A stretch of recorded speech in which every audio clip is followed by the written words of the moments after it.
මේ කරමතින් යන දාන සෙල්ලම් ගහද්දී ඇහි පිල්ලම් පුළුවන් නැති වෙන්න තතින් අල්ලන් ඉන්න ප්‍රාණේ පවා ඒ තමයි හැටි පිළිගන්න අකමැති යථාර්ථේ හිසෙන් වෙනුණක් සැප හොයන්නේ කවන්දේ ගින්දරේ සරදන්නේ පිච්චුන්න මිනිස්සු විතරයි නිසකව මං හැර මං ගැන මලංග මේ ඉන්න කවුරුවත් දන්නේ නැ සම්පූර්ණ කතාව පටලගෙන ඒ ගැන දුකයි ගොඩයි අපැහැදිලි තැන් ඉවසන් ඉන්න මං පැහැදිලි කරන්න කම්මේ වචන පිසෙනකම් නොපෙනුනත් ඇතුළාන්තේ කෙනෙකුගේ කිලුටුවත් පා කියාවි අත්දැකීම් ගැන කියවින්ද දුක ගැන ගිලුණු ඇස් කියාවි දාපු සැප ගැන පොත් ගණන් කටවහම් බලන් ඉන්නේ උන් ඇස්සරන් රැළම බැස්සනන් වලට කැස්සේ නෑ දේලි මුන්තරන් රහසේ පව් කළේ නෑ මම සිල්ලරන් ගුරපු බල්ලොන්ට ගැහුවනම් ගල්ලරන් උන්ව මරපු එකෙක් වෙන්නේ මම් තරන් මේකේ ගලපන වචනෙන් පවා දිය කළ දෙසවන් සැනකින් දවා දෙවියන්ට පිස්සුද මේ මගේ තෙක තරගෙට පඹයෙකෝ එවේ මිනිහෙක්ට අන්දවා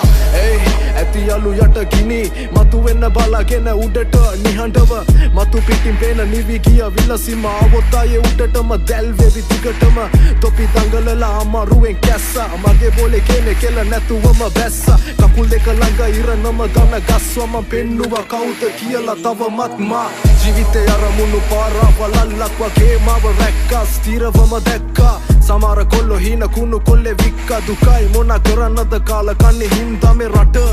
මේක මොලෙන් ගාන ගේමක් විශ්වාසය තියන්න බෑ කිසි කෙනෙක් මත මට යන්න ඕන පාර තිබ්බේ සිටියමෙන් පිට වැරදි පැටවෙන්නේ නෑ මං කිසි කෙනෙක් පිට මේ ගලන්නේ වචන නෙවෙයි රසදිය දිය කරන්නේ බොලගේ කොඳු නාරටිය 999 වෙනි මැදිරිය ඇහෙන්නේ හතුරෝ නගන මරදිය නිග සිංහයෝ වගේ ආවේ නරි පොරවගෙන හැම අඳුර ගන්න බැරි එකෙක් නෙවෙයි මම ළඟට එන්න කලින් එළෙව්ව මම රැළ ඒකයි යුන්ට වස ඇහෙති මගේ නම ප්‍රසිද්ධියේ අපහාස කරයි රහසෙම මාව අනුකරණය කරයි ඒකයි ඇත්ත මං එළවන්නේ නැත්තේ උන්ටත් ඕන ඉන්න අද මම ඉන්න තත්වෙන්